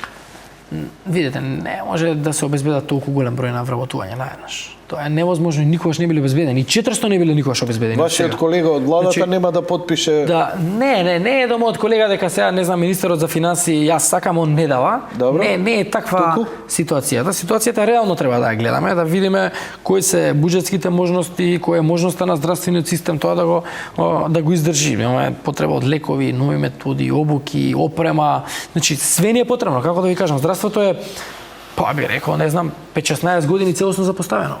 И сега наједнаш овие 5-6 години све треба да направи. Да било тоа природен процес, да било природен процес е друго. Си заминал еден го наследил друг е сосема поразлично. Немало да има немало да има проблем. Сега, значи ние треба да набавиме опрема 100 милиони. Треба да реконструираме сите здравствени установи во лоша состојба ги назатекнав. 100 милиони. У евра зборам. Нови амбулантни возила, гледате, у Кршови се возат, не може да стигнат. Исто милионски суми. Значи, ова се све мега проекти, капитални проекти кои што мораме да ги направиме, а од друга страна мораме и да вработуваме. И сега ние имаме 400 вработувања во здравство во оваа година, во кризна година, 400 вработувања во здравство како никогаш до сега. Значи, историски 400 вработувања во здравство немало. И покрај големиот одлив на лекарски потенцијал во приватното здравство кој повлече. Има во приватно, има во пензија се отишле, нели, природен одлив има. Не е само овој одлив. Ама ете, тоа ни е... Што ќе се случи со законот за плаќање по учинок доколку дојде до смена на министерот? Се предвидува, ова се прашања веќе ви ги читам, од господинот Павловски кој вели во друг ресор. Има шпекулации дека ќе идете во друг ресор и така натаму, дека МВР се... Не, врска нема тоа. Дека ќе идете во МВР. Не идам. Не идете? Не. Добро. Останувате ова да го истерате до крај. Јас сум сега министер за здравство, тоа се моите вака ингеренции кои што сега ги имам. А амбиции? Видите, немаш време да размислиш. Гордана Јанкуловска е, би рекол, најдобриот министер за внатрешни работи до сега. Не се сомнувам. Пола тон потребата, значи пола тон кокаин има у незиниот CV. Така да тука нема збор, ама не знам, ја не сум ја сретнал за да ја прашам кои се незините амбиции. Можеби она претендира на нешто друго. А можеби на некој нема одговара Гордана Јанкуловска биде таму и Никола Тодоров да биде тука. Ми разбирате? Па сега си прават некои комбинации и не. Тоа се вака шпекулации кои што не знам, можеби некого го хранат овие шпекулации, меѓутоа ја не ги ни третирам воопшто. Што со студентите што ги имаат завршено специјалистичките студии на Висока медицинска школа во Штип со оглед дека никаде во Македонија во јавните здравствени установи нема систематизирани работни места со такво образование? Кога да очекуваме нова систематизација во ЈЗУ? Како нашето знаење и stručno би биле соодветни проблемот? Тука е проблемот што практично не им го признаваат образованието, а не им го признаваат затоа што им требаат поголеми финансиски средства на болниците. Тоа е некаде околу, на ниво на Македонија, целиот овој проблем тежи некаде околу 1.000.000 евра годишно. Сега, гледате какво е времето и тоа прави притисок. Иако ја лично сметам дека сите менаџери, без разлика на ова, треба да направат обид и у еден период, можеби не веднаш, ама не знам, 6 месеци до година дена, да направат промена на систематизациите и да им го признаат образованието кое што го стекнале. Луѓето, затоа што како поранешен министер за образование не можам да кажам некоја временска рамка. Дека ја кажам негде од 6 месеци до година дена максимум треба да се признаат сите. Во моментов ако не може сега, нема буџетирано средства и така натаму, треба да се обиде за наредната година тој проблем да го реши. Ова е на ниво на менаџер, значи не е на ниво на здравство. Во моментов маржата на аптеките во лековите од позитивната листа е 13%. Дали министерот смета дека со толкова маржа аптеките може да ги подмират сите трошоци, фармацевти, техничар и така натаму и така натаму? Ако мисли дека е тоа мала, дали ќе се зголеми? И кога? Бидејќи со толкова ниска маржа тешко се обстанува. Плюс аптеките, ова е интересно прашање, вчера ми се јави гледач, значи ова за маржите, дека е ниска заработувачката за аптеките и второ е ми се јави гледач вака и вели дали може да се изземат аптеките во руралните средини, каде што има по 5-10 пациенти, да не мора да вработуваат покрај собственикот кој е фармацевт, да вработува и фармацевски техничар, бидејќи едноставно финансиски е неодрживо, ги затвараме. Две варијанти се. Или да биде субвенционирано. Го знам ова као проблем и работиме и многу скоро ќе излеземе со решение. Добро. И можам да го кажам и решението кој правец ќе биде. Океј, слушаме, веќе го работиме. Биде интересно сигурно за гледач. Веќе го работиме. Значи, во руралните средини има, прво морам да кажам дека во Македонија има повеќе аптеки него што има што е некој оптимален број. Значи за овој број на жители во Македонија и на оваа територија треба да имаме негде околу 400 до 450 аптеки. Ние во Македонија имаме негде над 800 аптеки. Значи прво тоа треба да кажам. Меѓутоа, исто како и во делот на здравствената заштита, и тука имаме лоша дистрибуција. Па имаме места кај што има огромна концентрација на аптеки, има места кај што нема аптеки. Особено во руралните области. Например, во цело Маврово нема аптека. И скијачки центар и цел регион, така, Маврово, Ростиш општина, нема аптека. Треба да има. Лозово нема аптека. Општина е цела. Треба да има. И сега тука што ни е идејата?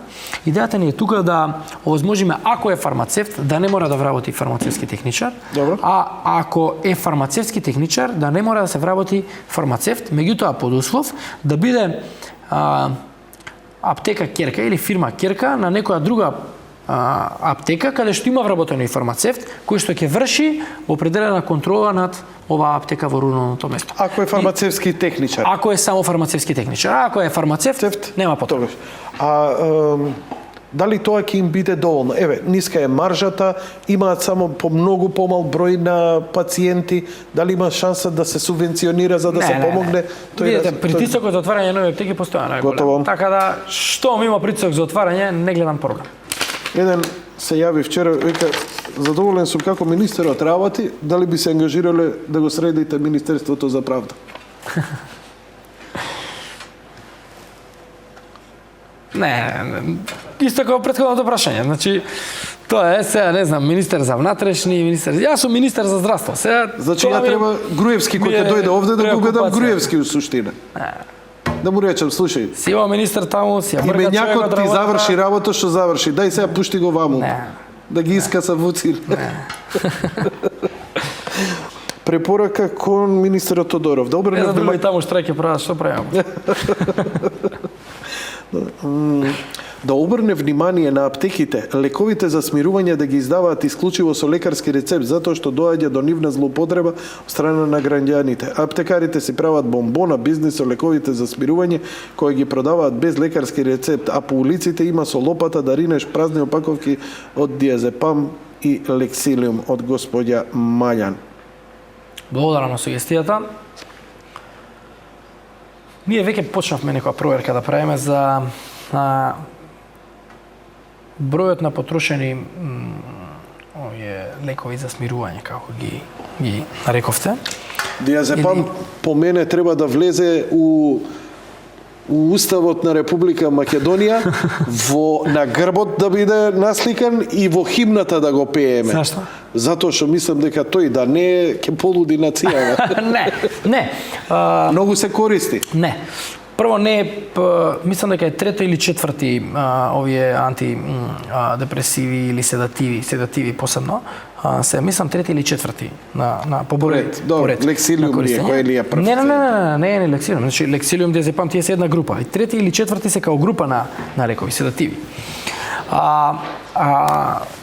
Ја почнавме да правиме во Министерството една анализа за причината поради која што се трошат овие лекови. Работиме на една таква анализа, но она што е најбитно што сега го работиме вака во покрупен аспект е еден проект кој што го нарекуваме виртуелен магазин на лекови. Што е тоа? Тоа е проект кој што софтвер кој што го работиме веќе, треба да биде готов до крајот на годината. Согласно кој ќе знаеме точно колку лекови имаме на сток во веледрогерија, во било која, во Македонија, колку на сток значи на склад, ускладишени.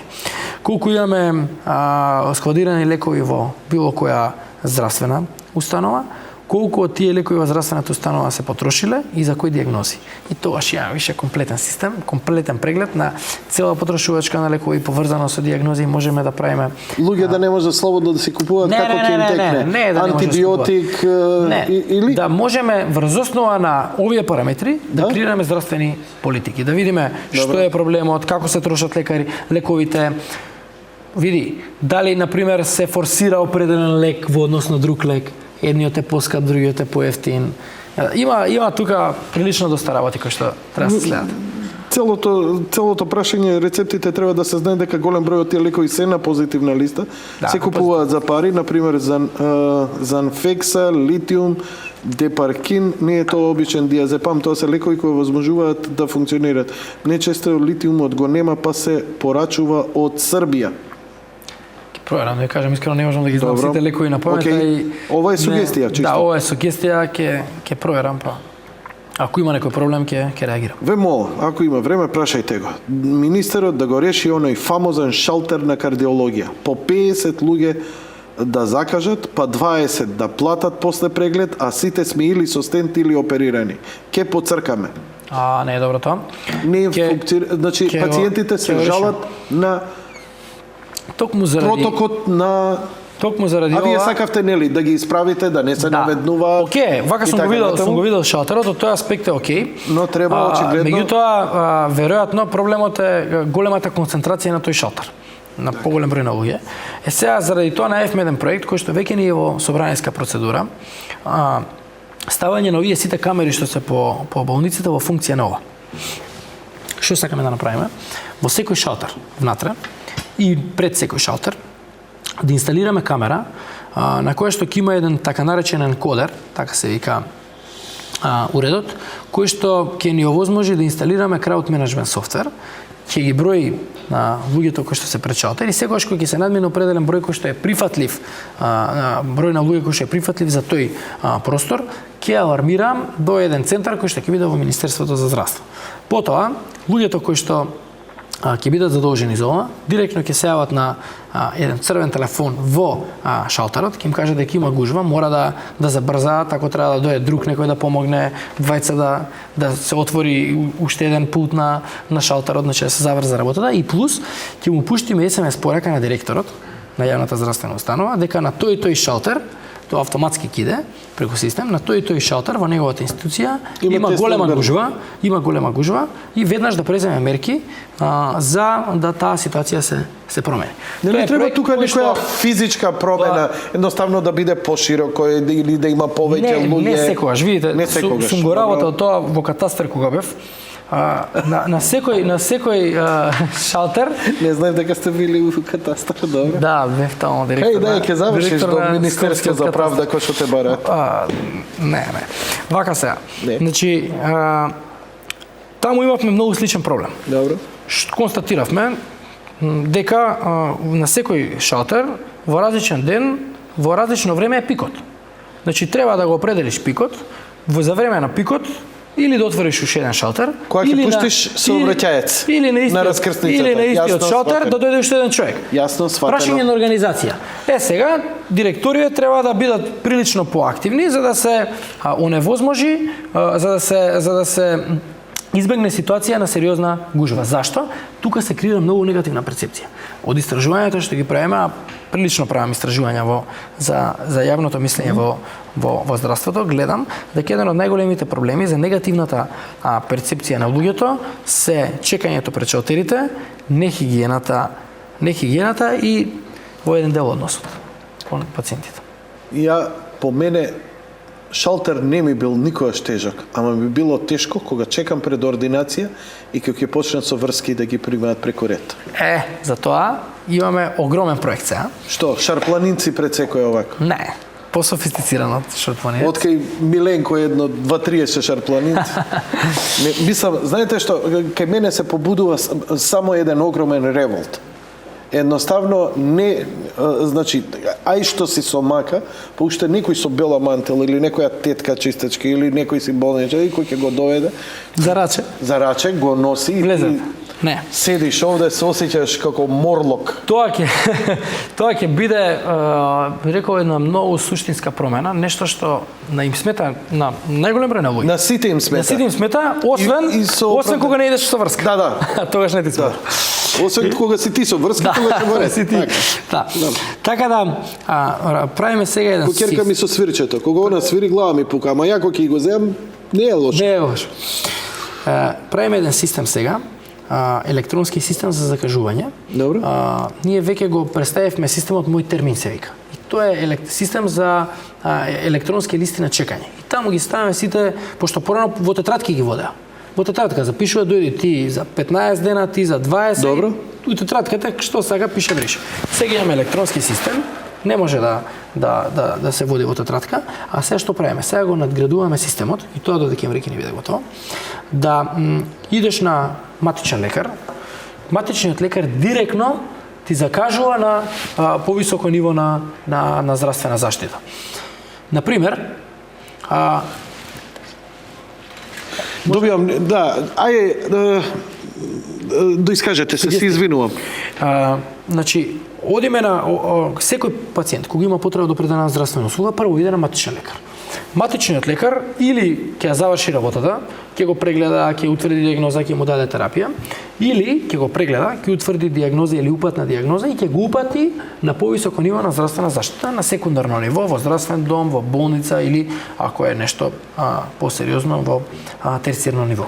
Сега, во овој случај, до сега му пишува упат, го праќа и оди, пациентот си оди во војна болница, во градска општа болница 8 септември, на секундарно ниво на здравствена заштита, таму доаѓа на шалтер, чека, гужва и така натаму. Сега нема да биде така, него директно матичниот лекар ќе му во овој систем Мој термин, ќе му закаже термин на пациентот, на пример, или имаш слободен термин во здравствен дом Скопје во Бит пазар на ушно и имаш слободен термин во поликлиника Јане Сандански на ушно тој и тој ден. Он вика, мене ми одговара повеќе поликлиника Јане Сандански, поблиску ми е до дома, ќе почекам еден ден повеќе, закажете ми за таму. И овој му закажува во 14 и Добро, во толку и толку часот. И како ќе се спроведе тоа? Кога оди таму, докторот претходно има листа, дека денеска има 30 пациенти, 30 имиња и презимења и упатни дијагнози. Знае дента што му е работа, знае кој му доаѓа дента и сите се во точно определено време. Сега тука ќе ни треба сериозна кампања, зашто тука имаме два проблеми. Едниот проблем е на страна на докторите, другиот проблем е на страна на пациентите. Каква ситуација имаме сега? Докторите вика, сите дојдете утре во 8. И сите ги закажува во 8. И во 8 вака кај него пред ординација. Бунт. Или ги закажа во различно време, ама тоа е ова беше на страната на докторите, а сега на страната на граѓаните, закажане у 11, он пак си доаѓа во 8. Со време да си ја фати. И после 9-10 више гужва, да чекај, во 11 е вашиот термин, он дошол порано. За ова ќе ни треба една сериозна кампања за да ја промениме оваа матрица, овој начин на размислување или пристап на работите, и тоа ќе го започнеме веројатно од 1 декември, као кампања. А целата оваа работа на електронско упатување, закажување, би требало да започне некаде од таму 15 јануари наредната година. Одиме со краток джингл, веднаш потоа продолжуваме.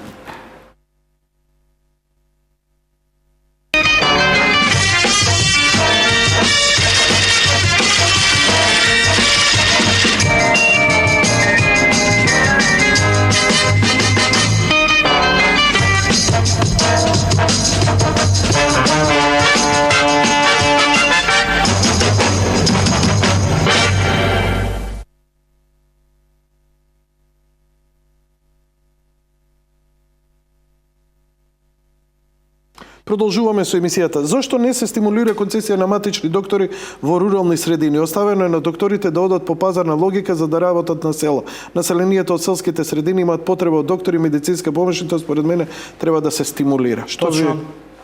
Тоа беше еден од поголемите проблеми и тоа е исто една огромна реформа што ја завршивме во овој период.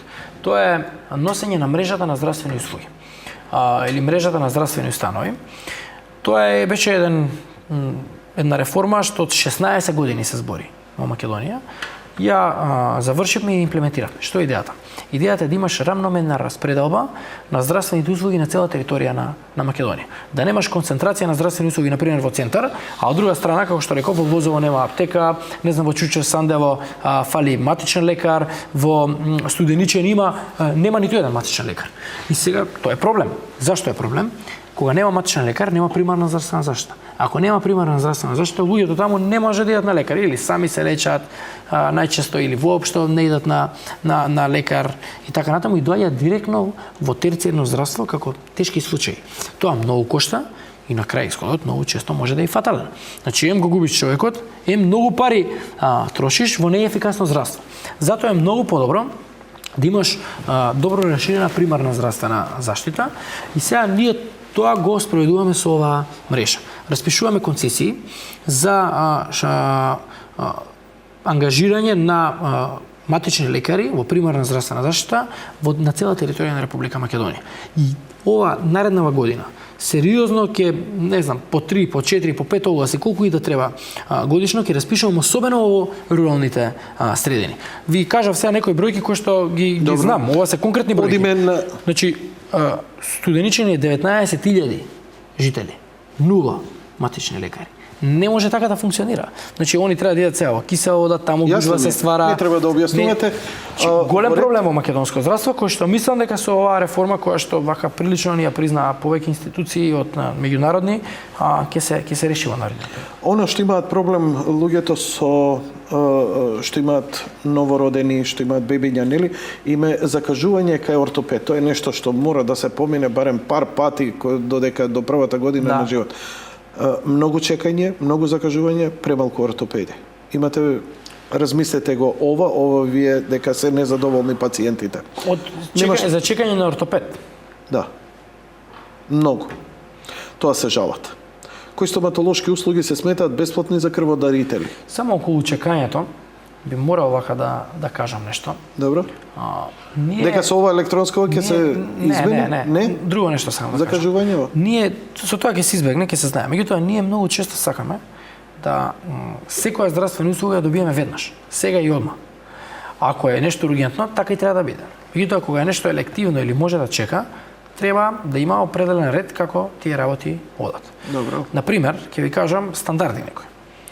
Во Англија повеќе од 55% од пациентите чекаат повеќе од 1 месец за преглед од специјалист.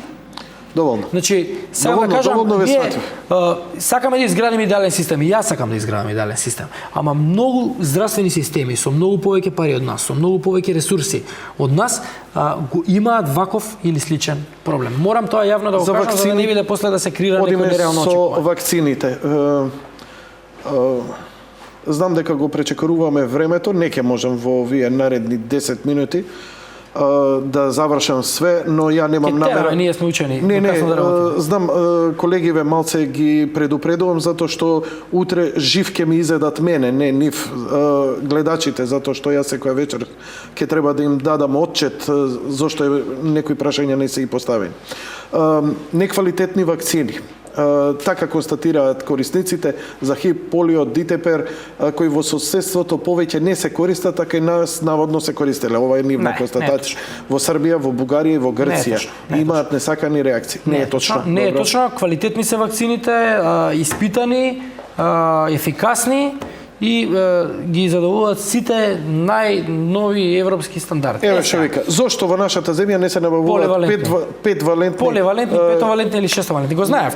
Туку се боцкаме со непречистени вакцини по милион пати. Не, го предпоставив. Петвалентни вакцини, вика, каде наместо 5 вакцини по 3 дози, 15 купно, децата добиваат 3 вакцини плюс се многу поквалитетни. Се поквалитетни, во тој правец треба да идеме и планирам да одиме. Ја планирам, ако имам уште едно дете, вакцина да не добија. Што е тоа петвалентно? Не се сомневам во тоа. Петовалентна вакцина да земе 280 милиони денари. Сега отворивте фабрика за хомеопатија. Русите отворија. Знаете зошто? Затоа што народот бега од вакцините. Проблем права. Немојте така. Не согласувам. 5 болести одеднаш да му даде. Ја разбирам старине вакцини, една болест, нели БСЖ ќе го гребне, ќе му даде и така натаму, или за жолтица. Организмот не можеме 5 болести одеднаш да развива имунитет. Добро, ајде, ова е теорија на заговор. Вакцините што ги имаме се сигурни, ефикасни и нема зашто граѓаните да се не се сомневам. Јас се сомневам во Светската здравствена организација и во производителите и во филозофијата која ние едноставно ја преземаме. Вакцини 5 валентни нема проблем. Надвор од думот е секој ќе ви каже имунолог 5 болести дали може одеднаш да развие имунитет. Сериозни. Имате луѓе кои хомеопатија што ја користат. Ја ќе ве запознам со овие работи. Хомеопатија зошто иде? Хомеопатија. Јас пака сум разговарал со нив. Да. Па ја еве сега по длабоко. Мојве деца веќе 4 години не виделе антибиотик. Фала Богу, сега за сега. Кај мене па не функционира хомеопатија. Еве ја на пример ништо брате, може не допира до мене. Јас сум потполно во медицината и само медицина користам. Ама за деца хомеопатија строго. Договор на дело. Регулатива за боледување да отвори матичен лекар треба да се достави извештај од специјалистот само од државна јавна, но не и од приватна здравствена установа. Зошто? Тоа е вака една политика од која што има воспоставено Фондот за здравствено осигурување и имаат определена логика зашто е тоа така, за да имаме контрола некоја подобра на боледувањата. Боледувањата ни беа прилично голем проблем во државата. Направивме тука сериозни промени затоа што ни се случуваше многу често да се издаваат лажни боледувања и потоа тоа има вака негативен импакт и на буџетот на државата, меѓутоа и на целиот систем. И што мислите дека приватниот полесно ќе даде лажно од што државниот? Па има некоја логика таму. Што вака треба да. Со здравствената мрежа предвидено е да се доделат концесии за специјалисти во секундарно здравство. Кога ќе се реализира планот и кога очекуваме повик за концесии, дейности и простор? Здравствената мрежа, ја малце вака ја подобјаснивме. Здравствената мрежа кажува колку треба да биде, колку смее да биде максималниот број на определени здравствени услуги кои што се даваат на определена територија. Значи не е колку треба да има, колку максимум може да има. Така ние поставена мрежата, тој систем го одбравме. Сега оваа година ние спроведавме 3 постапки до сега. Оваа година не верувам дека ќе можеме да склучиме уште договори, меѓутоа можеби до крајот на годината ќе започнеме уште неколку постапки. Кичево. Кога ќе се отвори здравствениот дом?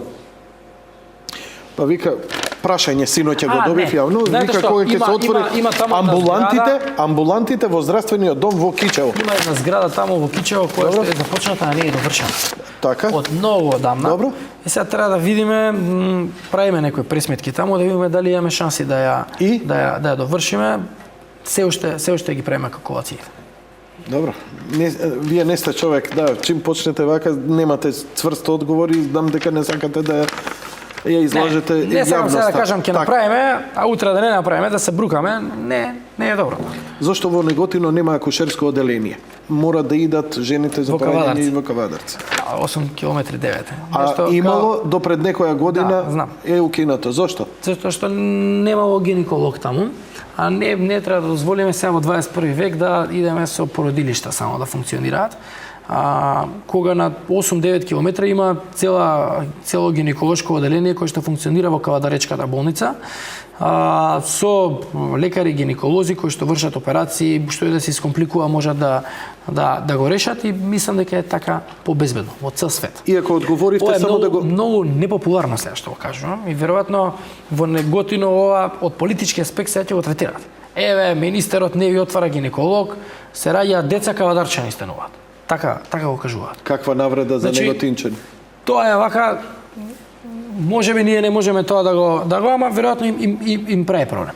Без разлика на сега реков, добро, ќе овозможиме да се прими гинеколог, ќе обезбедиме согласност за прием на гинеколог и ќе имаме еден гинеколог. Најверојатно ќе започнеме во брзо време и таму да може да се вршат Каде има Иако од здравствено-економски аспект е тотално вака нерационално. Неоправдано. Неоправдано. Нема број на Скандинавските земји почнаа да концентрираат услуги на ниво на земја. Јасно. Ме разбирате, значи Ама таму наталитетот е во минус, таму е бела смрт. Не заради тоа. Туку?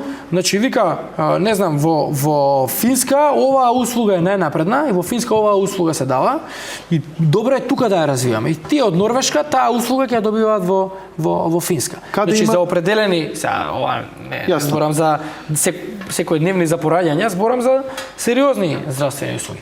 Во овој случај друго прашањето, меѓутоа поентата на концентрација на здравствени услуги е поента кон која што се стремат сите здравствени системи. Да, ама тоа треба да има шведски патишта за да има таква комуникација да човек не му е проблем да отиде од точка А до точка Б со трудна жена и така натаму. Кавадарци неготино колку километри?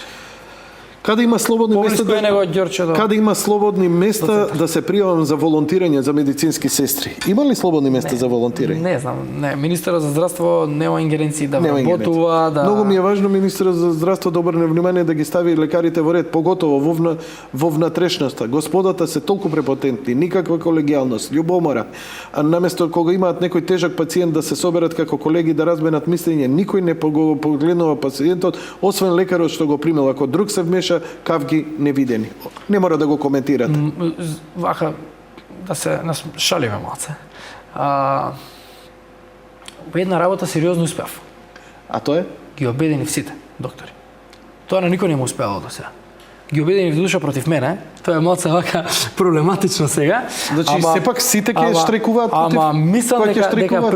прилично се обединети во една работа што вака можеби за мене не е добра, меѓутоа е вака позитивна во некој дел. Да бидат поколегијални. Да. Тоа е вака шала што кружи низ тие кулуари. Не сум измислил јас, така ми ја кажа. Забните техничари, дали ќе се зголеми капацитетот за изработка на протези? Морам да го прашам, вчера ме праша Дали ќе се зголеми капацитетот? за изработка на протези за забни техничари, на забните техничари. Не. Не, затоа што цената била многу ниска, едноставно не го оправдува ни материјалот. Барем така беше објаснето. Тоа е во делот на ингеренција на фондот, од она што го знам до сега немало такви најави. Сега ако можеби нешто во фондот спрема, тоа е друго, ама мислам не. Господин министре, ви благодарам за вашето гостување. Почитувани гледачи, ја одговорив и реков дека ќе се потрудам на околу 30 на прашања. Вечерва поставив 22 прашања кои обединуваа барем еден најширок спектар. Едноставно, нити можевме да одговориме на сите. Останува да се видиме во некоја наредна прилика, каде што би можеле, да видиме и тоа многу брзо. Во декември најавивте неколку работи кои треба да се случат и ќе ги видиме резултатите и од штрајкот, па ја би ве замолил, иако ќе биде кратко, за уште едно гостување и да доодговориме на сите овие прашања. Јас сум отворен кога сакате, ќе ми биде задоволство. Тоа беше се за вечерва. Благодарам за вашето внимание. Лека ноќ и пријатно.